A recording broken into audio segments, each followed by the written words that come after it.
Ports on life support: Astrakhan, Baku, Aktau, Turkmenbashi. While rigs wrestled with inches, the harbors fought for centimeters. Astrakhan learned the rhythm first. The Volga's last sigh spreads into a delta of silt that never rests, a place where channels must be carved, then carved again. Every spring used to bring a little grace, a seasonal lift that brought a few precious centimeters of draft. Now, with the sea dropping about 7 centimeters a year and the upstream pulses misaligned, dredgers chase a finish line that keeps walking away. Budgets bleed into the water. $1 million seasons turn into multi-million habits. In Aktau, the harbor master runs a morning ritual that sounds like triage: depth readings, wind, wave set, then a list of ships and their drafts cross-checked against a channel that thinned overnight. Lightened by 600 tons, he tells a captain who's already shaved margins, that cargo comes off somewhere, onto rail, onto trucks, into time. And time is money when a delivery window was priced to a depth that isn't there anymore. Multiply that by voyages, and you get a port ledger tilted by physics. Baku feels it as a scheduling disease. Ferries in the Trans-Caspian chain depend on tight handoffs, roll on, roll off, onto rail through the Caucasus. When water is thin, loading slows, trim calculations stretch, and a gust can cancel an entire day. Cargo backs up in yards that weren't meant to be warehouses. Containers sit in heat that warps seals and spoils perishable goods. Logistics managers start to sound like meteorologists, then like gamblers.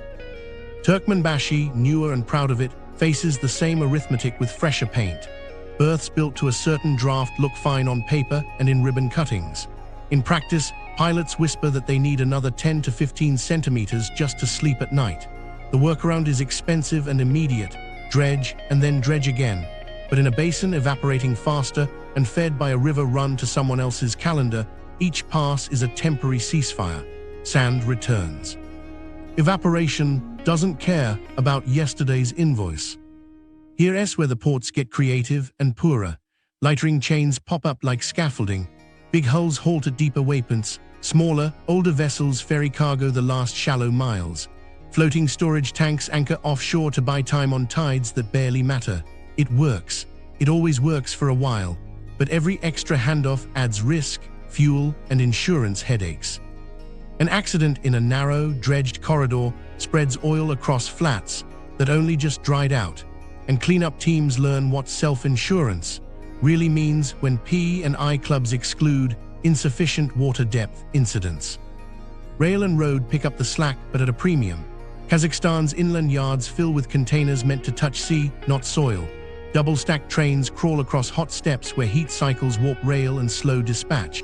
Truckers queue at border posts calibrated for different seasons. Tariffs become bargaining chips. Authorities discount to lure tonnage that can't trust the water. Unit costs rise. The corridor loses its edge to reliability rather than distance. Unknown to them in marketing decks, the middle corridor needs the Caspian to breathe. When ferries lose reliability windows, the pitch shifts from speed to resilience, which is code for we'll get it there somehow. Shippers hear somehow as surcharge. Grain exporters who once counted on stable roll-on roll-off cycles split cargo between rail and a gamble at the pier. Steel coils sit longer in sun, coatings degrade. Storage tank farms bulge with crude and products that can't find a timely ship, and safety margins shrink as levels rise in tanks designed for flow, not hoard. Astrakhan's micro-story lands like a parable. A barge convoy loaded with dredger spares and a crane boom inches down a channel cut the month before. Overnight winds drop water by just enough that the stern kisses bottom in a bend. The convoy halts. Tugs spin, dig, and risk grounding themselves. 14 hours later, the chain moves, but the day's high tide window is gone. The convoy anchors out, crews idle on overtime, and the dredger that needed those parts sits silent, while the channel it cleared begins to silt back in. Baku's adaptation looks nimble from afar. Digital slot booking, predictive models blending wind, temperature, and upstream advisories, and a constant handshake with rail operators to absorb surges. On the ground, planners carry 2 sets of schedules, the official one and the one the water will allow. A dust storm from exposed flats rolls in on a Tuesday, and visibility drops with lung capacity. Crews rotate out early, cranes slow, filters clog. Hospitals in coastal districts report spikes in respiratory cases. Port HR files that under weather, but the line between climate and cost blurs in payroll. Turkmenbashi stares down a political dilemma. Announce deeper dredging and you admit the basin is slipping. Don't announce it, and insurers price the hint they already see in satellite bathymetry. So they do both, quiet tenders for more cutter suction hours and loud groundbreakings for inland logistics parks complementing the port. It's a hedge dressed as a plan. Aktau's harbor pilots learn new rules of thumb. A crosswind at 12 knots on a day 3 centimeters below last week's mark means cancel the heavier ferry first. The captain who argues hardest is the one whose charter rate spikes tomorrow. Tempers fray at a quay built to move, not to wait. The economy of minutes turns into a society of delays. Here's the sting. Every workaround, lightering, floating storage, extra dredging, rail pivots, buys time but sells margin. The Caspian link in a Trans-Eurasian chain starts to look like its weakest link. Traders reroute high-value cargo to corridors with fewer maybes. Ports that once argued over market share now swap phone calls asking to borrow vessels with shallower drafts. Everyone's chasing the same disappearing centimeters. This was the moment everything changed for the harbors, when keeping the door wet cost more than some cargoes were worth. They didn't stop. They adapted, improvised, and kept ships moving, but the sea kept falling, and the next bet moved under the seabed: gas. Gas at stake, pipelines, LNG dreams, and the unfinished bridge. While ports learned to live on thinner water, a quieter dependency tightened under the seabed. Europe's diversification story, squeezing risk out of Russian supply, leaned on the southern gas corridor, with molecules traced back to platforms in the Caspian. That map looks bold on a conference screen. On bad water days, it looks brittle. Gas needs certainty more than oil: pressure, temperature, purity, timing. When your shoreline walks away and your logistics windows narrow, every variable conspires against molecules that don't like surprises. Azerbaijan built its modern leverage on this bet. Contracts, pipes, and compressors zipped west, South Caucasus pipeline into TANAP, then tap into southern Europe. The pitch was simple: dependable non-Russian gas, long-term, priced off oil, but flexible enough to matter when politics wobble. Here's the catch you won't see in a ribbon cutting. Those fields live in a basin losing roughly 7 centimeters a year, about 114 centimeters over the last decade, fed by a river run to someone else's priorities, and governed by a convention that still isn't fully in force because Iran never ratified it. On a stable sea, you manage risks. On a sliding bowl, you inherit them. Meanwhile, another old dream refuses to die: a Trans-Caspian gas pipeline from Turkmenistan's giant fields to Azerbaijan's coast, crossing the seabed like a bridge of valves. On paper, it's short, efficient, and geopolitically neat. In practice, it stacks uncertainties. The 2018 Aktau Special Status Convention split the seabed for sovereign rights, which should help. But without Iran's ratification, every procurement package carries a caveat. Practical consent today doesn't guarantee political cover tomorrow. And even if lawyers smile, engineers still stare at bathymetry that's changing faster than their environmental baselines. Here's where it gets awkward for timelines. Seabed ecology assessments assume ranges for salinity, temperature, and oxygen. As hypoxic zones push wider in the north and temperature swings intensify near newly exposed flats, your models age out mid-permit. Rerun the study, adjust anchor corridors, argue with regulators who are juggling fisheries on life support and ports on life support. Every delay pushes cost curves up. Lenders ask for contingencies. Export credit agencies want stronger guarantees. A line once costed for a decade looks like it needs a second decade of resilience just to reach year 5. Unknown to them, teams in Ashgabat and Baku keep 2 binders: the engineering binder and the diplomacy binder.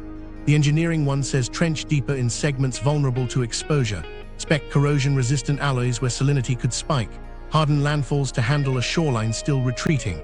The diplomacy one says keep Iran calm, keep Russia neutral, keep environmental objections manageable. Neither binder has a chapter called "What if the sea drops another meter before first gas?" LNG shows up next, wearing the cape of flexibility. If you can't guarantee a pipe across a disputed shifting seabed, maybe you cool gas to liquid and ship it. Here's the problem.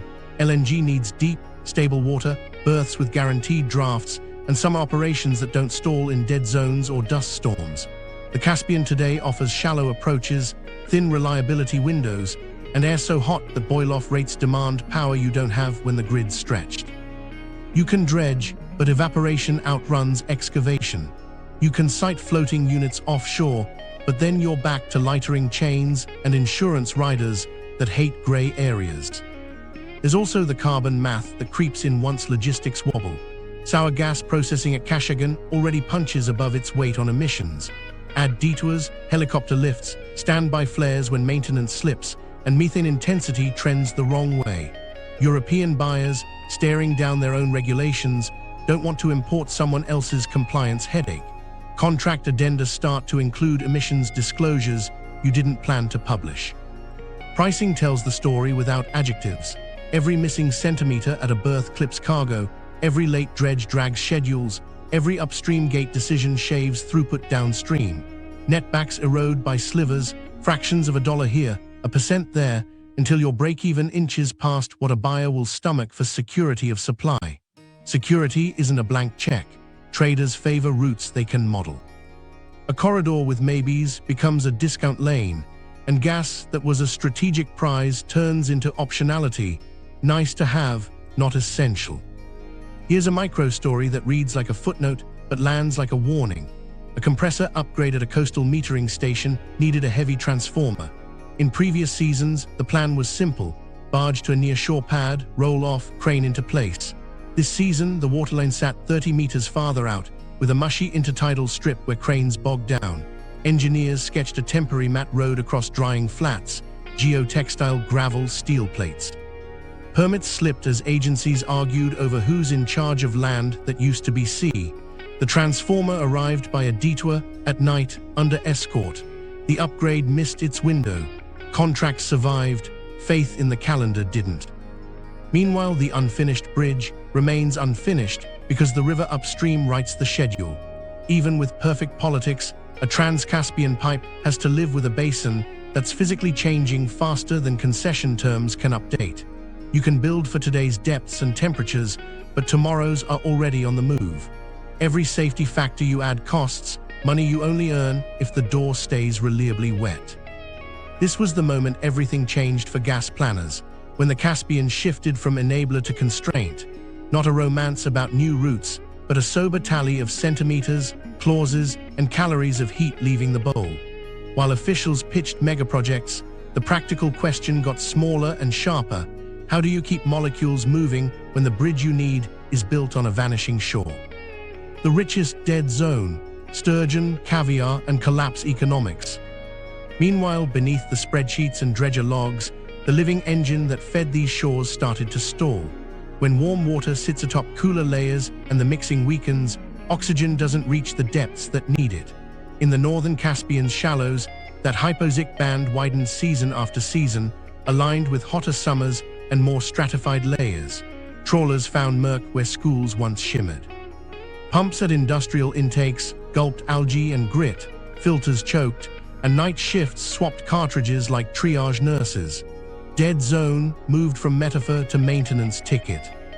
Here's where it hits culture and cash at the same time: Sturgeon. For centuries, these armored migrants turned rivers into family savings, their caviar currency as real as any banknote. They key off spring pulses to move and spawn, but remember the Volga's staircase and those factory-scheduled releases. Flatten the surge and you flatten a life cycle. Add poaching pressure, shrinking nurseries in a delta now pinched by silt and salinity creep, and the line breaks. Fishers talk about silent springs: no run, no net lift, no money for school clothes. A micro-story from the delta tells it straight. A father and son launch at dawn from a village that once filled 3 boats before breakfast. They drift where the old men swore the channels sang with life. The sonar shows empty water. At noon, they pull a single juvenile, undersized and thin. They let it go. Onshore, a man with a duffel whispers a price for contraband eggs. The father shakes his head, then counts the day's costs. Fuel, bait, a loan payment on a boat that's worth less each time the shoreline steps back. Pride has a price, so does hunger. Licenses that used to be collateral, tradable, bankable, lose value as catches fall and enforcement swings between crackdowns and shrugs. Co-ops can't pay debts on gear bought for better seasons. Microfinance outfits pull lines of credit. A community that once lived on water shifts to wage work on rails and roads, if they're lucky, or to grey market gigs tied to ports on life support. When the fishery falters, the bank follows. People pawn nets and then stories. Meanwhile, toxins ride the same currents oxygen doesn't. Warmer, stagnant surface layers feed blooms that slip into intake canals for power plants and refineries. Treatment costs rise, output dips on hot days, risk managers add another line item. In summer, wind scrapes the newly exposed flats, lifting salt and fine dust laced with metals into towns that grew up facing the breeze. Clinics in coastal districts see respiratory spikes. Pharmacists run out of inhalers on weeks that once smelled like sea and now taste like grit. Public health budgets weren't built for this many bad air days. Here's where things get interesting and a little absurd. Environmental fines stack up against state-owned operators when blooms spike or fish kills wash up. The money cycles from one government ledger to another. The incentive is a circle. Everyone pays themselves to punish themselves, while the water keeps sliding away centimeter by centimeter. The real bill shows up in lost seasons, not in courtroom totals. Across the basin, caviar turns into a scarcity index you can taste. Legitimate jars climb in price, black market tins swap hands in back rooms. Weddings that once served a spoon now serve a smear. Families who once salted their own roe buy stories instead. Your grandfather's sturgeon was this long, and passed them like heirlooms. Culture edits itself to fit a smaller sea. Unknown to them in faraway ministries, these micro-failures trigger macro ripples. Export quotas shrink, processing plants idle, then shutter. Towns that relied on seasonal money tighten belts. Debt piles in households that can't pivot fast enough to rail jobs or port contracts that themselves wobble with draft. Insurance deductibles rise in coastal postcodes dusted by salt storms. Premiums follow. A bank risk officer redraws a heat map of delinquency and notices it mirrors the retreating shore. Fishermen clash with patrol boats over new land that used to be communal water. A sandbar becomes a jurisdictional headache when a hut pops up and someone stakes a claim. Survey teams and soldiers share horizons. A river mouth that once shifted gently now strands boats on the wrong side of an argument. Micro-conflicts flare where maps can't keep up. Then comes the feedback loop everyone feared. As fisheries decline and dead zones spread, politics harden. Each state polices its slice of the sinking bowl with a heavier hand, even as the biology that ignores borders collapses in concert. Cooperative hatchery projects promise restocking. Survival rates in stressed habitats erase the hope. A fingerling released into low-oxygen water is a statistic waiting to disappoint. Here's the quiet collapse most spreadsheets miss. When a community loses its seasonal rhythm, it loses more than income. Shops stocked for the run close early. Festivals drift to inland themes. Children learn different lullabies. Maps on school walls show a coastline their parents don't recognize. Identity leans away from the water because the water won't stay. This was the moment everything changed on the human margin. Not a dramatic crash, but a steady fade, oxygen thinning, credits tightening, customs shifting, until you wake up inland without moving your house. And when biology fails, diplomacy gets brittle, and the maps start to flex in ways Borderlines that on steel wheels, and law can't shrinking hold. shores, Shifting claims. While the fish faded and the ports improvised, the maps began to lie in new ways. Coastlines that framed national pride on classroom walls slipped a few meters each year, then a few hundred.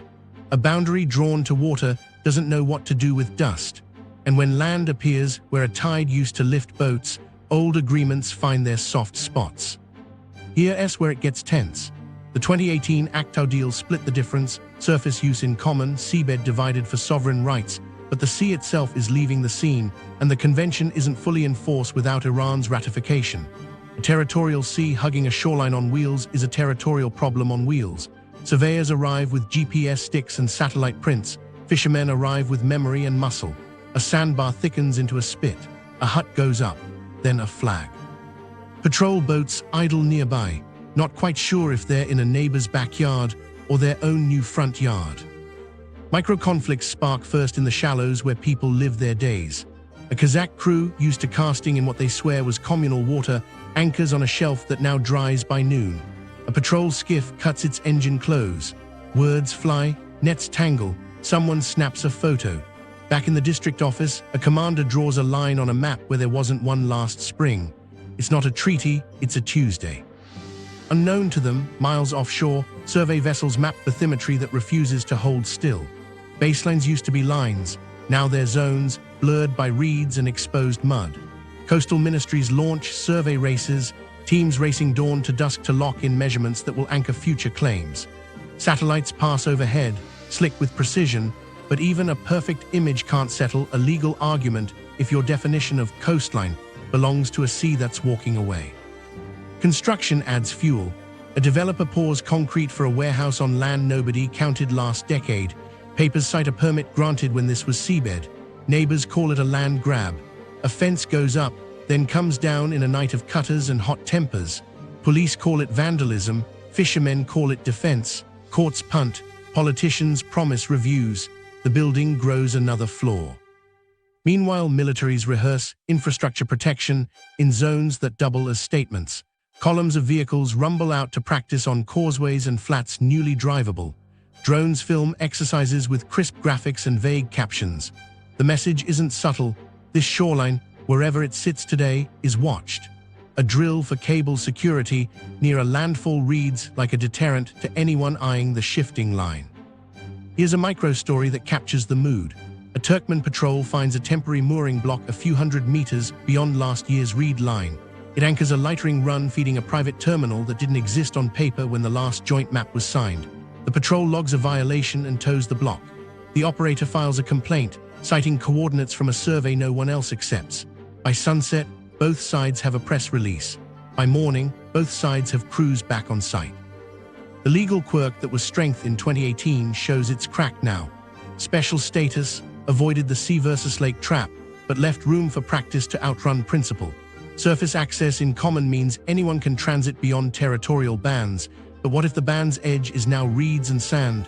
Seabed division grants rights below, yet the below becomes above when a meter vanishes over a decade. Rights don't evaporate with water, lawyers say.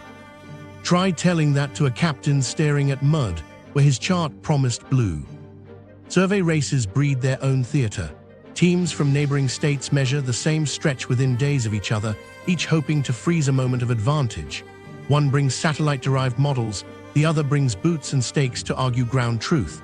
They trade coordinates that don't quite align. A third team, environmental monitors, arrives late, asking everyone to step back for a bird nesting season already knocked askew by salinity creep. Meanwhile, parallel economies sniff opportunity. Shadow traders, already gaming sanctions and insurance gaps, test new land as staging for discrete transfers. A flat that dries by afternoon offers a few dark hours where a truck can meet a small hull without prying eyes. Customs officers know their budgets don't stretch to cover 10 new kilometers of shore, no one plan to patrol. A backdoor grows at the same pace as the coastline. This was the moment everything changed for borders. They stopped being lines on maps and became negotiations on mud, rehearsed daily by people who can't wait for diplomats. And over all of it, the water kept stepping back, daring the law to keep up. Sanctions, shadow logistics, and the Caspian backdoor. While borders slid over mud, money found its own paths. Sanctions on Russia and Iran pushed traders to search for side doors, and the Caspian looked like one quiet port's short hops neighbors used to making do. On paper, it was a neat detour, roll from rail to ferry, skip unfriendly checkpoints, and reappear on the other side of a map that said internal waters. In practice, shallow water turned the shortcut into a slow grind. Here's where the grey market got creative. When mainstream carriers balked, shadow fleets stitched together smaller, older hulls that could ride thinner drafts. They didn't need the newest electronics or glossy class certificates. They needed another 5 to 10 centimeters of clearance and a captain who'd navigate by memory as much as by chart. It worked, until reliability windows shrank with the shoreline. A gusty week, a missed pulse from the Volga, and the whole chain idled at anchor like a rumor waiting to become news. Insurance noticed first. P&I clubs, already wary of sanctioned cargo, tightened exclusions. Insufficient water depth moved from fine print to the front page. Some operators shifted to self-insurance, the word everyone uses until a spill tests the definition. Cleanup plans on newly exposed flats looked like fiction. Booms strung over mud, skimmers with nowhere to skim, crews slogging in boots where a barge should ride. Premiums climbed, paperwork thickened, the backdoor narrowed. Customs arbitrage followed the waterline. Freeport regimes dangled discounts to capture tonnage that couldn't stomach mainline scrutiny. Across the sea, another authority jacked up tolls to fill budget holes left by idle berths. Traders surfed tariffs like waves, shifting routes week to week. But a discount can't beat physics. A ferry that needs another 15 centimeters of draft won't launch for any price. By the time a deal matured, the channel might not. Here's a micro-story. A broker in Almaty lined up a sanctioned cargo relay, rail to a Kazakh yard, truck to a shallow slip, midnight transfer onto a low-draft coaster, dash across to a private terminal with a friendly gate. Everyone had a slice, the yard, the truckers, the captain, the clerk. The night before sail, wind shaved water just enough to put the keel on edge.